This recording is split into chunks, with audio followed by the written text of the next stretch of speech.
सोलापुरात प्रतिवर्षीप्रमाणे यावर्षीही ड्रीम फाउंडेशनच्या वतीनं जलसाक्षरता संमेलन संपन्न झालं। सोलापुरात जलसाक्षरता दिंडी काढण्यात आली।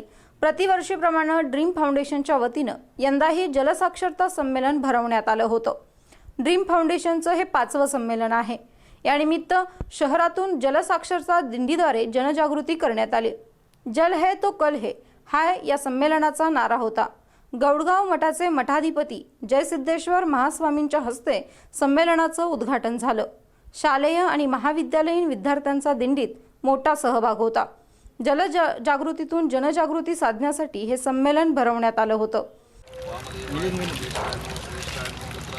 अरे यार मोबाईल का हात याला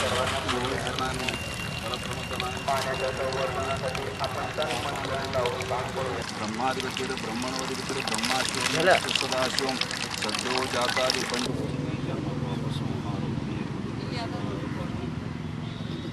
महादेव सर्वांतस्ति विरावः सर्वांतर्ज्योतिर्दीपो। वासिम अत्तार, SBN मराठी, सोलापूर।